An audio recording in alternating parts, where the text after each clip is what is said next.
I'm going to talk about why anime is bizarre to normal, healthy, productive people. So, when I was an incel loser, I watched a lot of anime and I loved it. I watched Hunter x Hunter. I watched Beastars.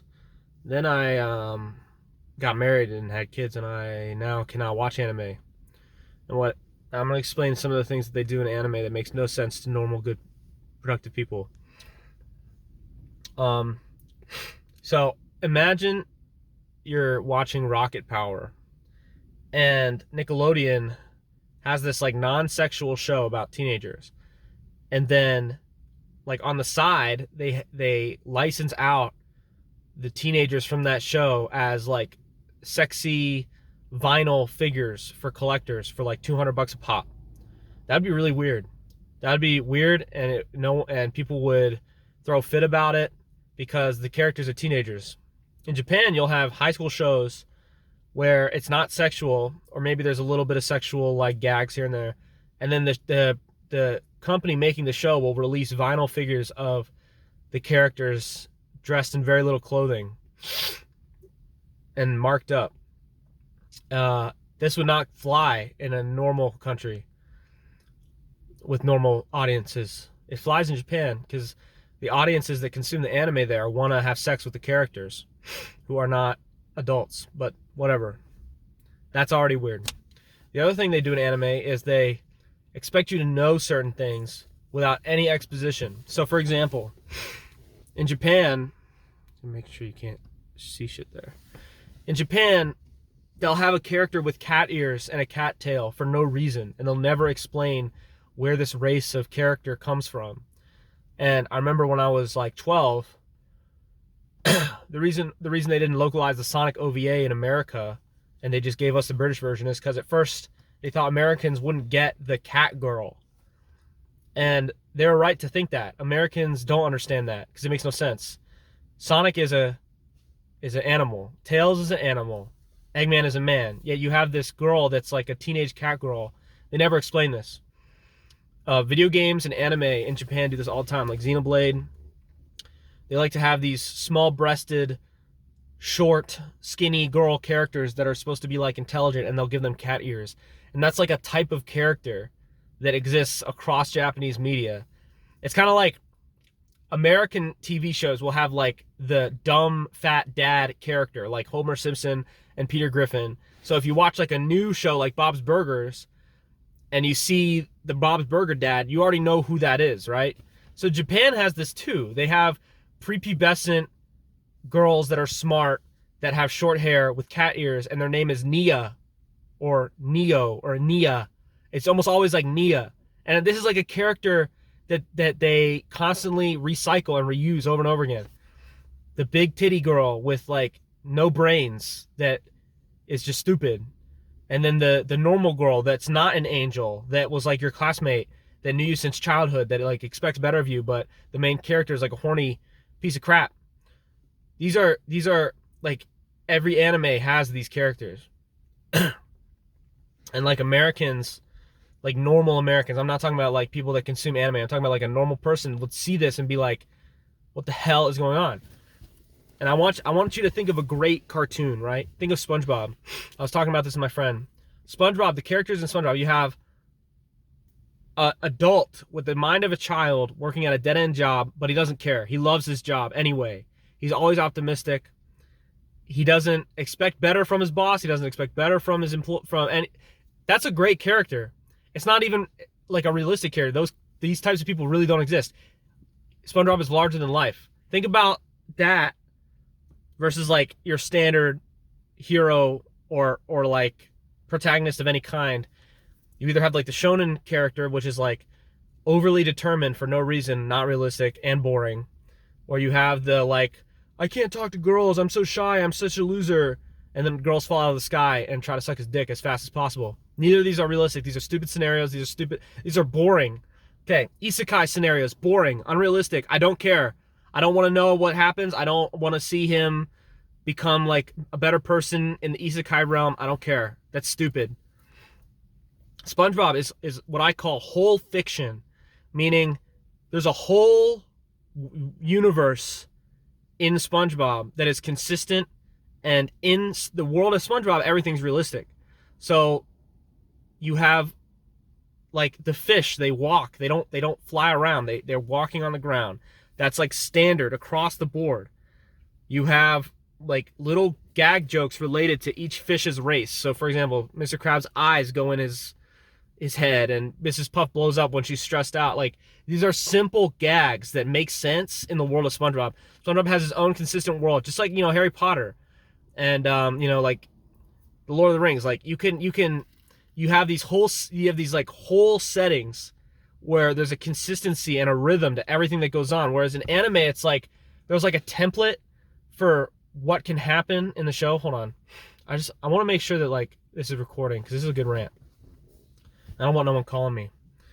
But basically, like there's like a default setting, whether it's like the high school setting for the show, the isekai setting for the show, and like they take these templates and they just put in recolored versions of characters, and they tell the same jokes. And there's like 50 or like there's like 500 of these animes that come out every season, and like you're expected to care. I didn't show anything, right?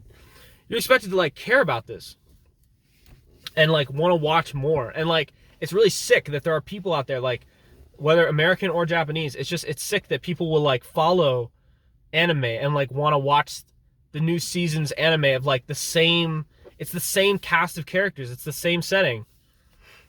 And like I guess Western cartoons have started doing this too ever since Adventure Time, where like you have the optimistic normal guy Finn, and then you have the weirdo rascal sidekick. Like regular show has that with the bird is like the regular normal guy with the normal voice, and then the raccoon dude is like the crazy one. The dog in Adventure Time is like the crazy one.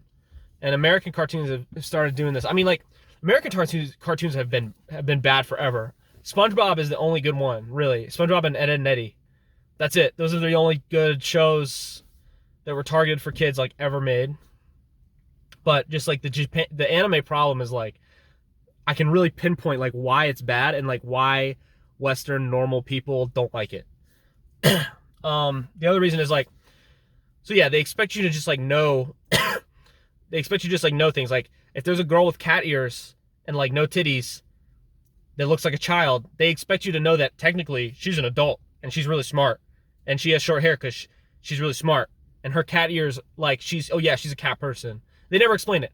There will be side characters whose like gag joke it is that they have some kind of magic power, and there's no other magic in the show, and it just like breaks the world building entirely. But like they will break pacing and world building so that they can do a gag, whether it's a magic gag or like a horny gag. The other things that anime do that's fucking weird is like you'll have like a 2-season anime, and like 14 episodes in, they'll introduce like the new major character to like fuck everything up. So like they did this in Evangelion. It's like you have I mean, I liked it in Evangelion when they introduced Asuka, but like they'll do this all the time in shows involving like a harem of girls. They'll have like the cast of girls, and then in season 2 or like episode 14 or whatever, they bring in like a new big titty girl to like compete with the main girl. And it's like, I've seen that. Everyone's seen that. The other thing that they do in anime is they do like collabs with game companies. So like Bandai Namco and Sega will like have video game characters from their fucking mobile gacha shooter. And like only fucking people in third world countries play these games, okay? No one in their right mind sits down and like goes on the Google Play Store and sees Azure Blue Gacha Idol. Like no one's playing these except for like people who don't have a computer, and all they have is their Android $200 Motorola G6. That's like those are the people playing these games. And so Bandai Namco will like do their big AAA Elden Ring game for the States and for Europe and the world. And then for their little Japan audience, they'll like release mobile games with like anime girls. And they'll like siphon money out of like poor Japanese people. And then you'll be watching a show, and like this episode features the Bandai Namco character, and they like collab with Bandai Namco, and like Westerners have no idea what the hell is going on. Like, I didn't play Blue Azure Idol Gacha. I didn't play that. I have no idea what that is. I would never download that in my life. And now you have an episode where, you know, Corey or whatever, Koki, whatever the boy with black short hair, you know, the protagonist. Now he's going to school with Nico Nako-chan from the hit Toho game, the hit Toho rhythm game that you can only get on like Japanese smartphones. And it's like, you have a TV show that you're making, right? And it's obvious to me when you do stuff like that you have zero interest in prolonging this show past its run. You're going to run it, you're going to air it, and then it's never going to be seen again. Because I get a big sense of like seasonal, just like trash when shows do cameos like that. And like, honestly, it ruins the experience. And like, so Sonic Frontiers had this like collab with VTubers, where like in Japan you can download DLC of Garu Garu, and it's like, these are like, hold on, is someone about to come out here? Oh my coworker. But these are like these are vloggers. These are vloggers. I don't want to see Sonic dressed up like a vlogger. It like ruins the game knowing that they made this collaboration. It ruins the game. And I don't want my coworker in the video.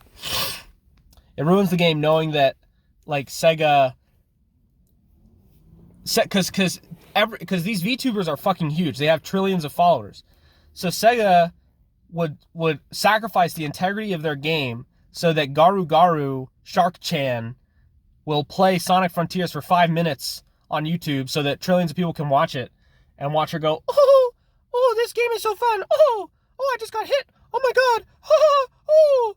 It's like, I know that deal took place. It's like, it makes me think that Sonic Frontiers is not a timeless classic like Elden Ring or Kirby and the Forgotten Land. It makes me think, wow, Sonic Frontiers is seasonal trash. And they don't, and like, that's like the vibe I get when I see like timely promotions with anime vloggers. That's like the vibe I get.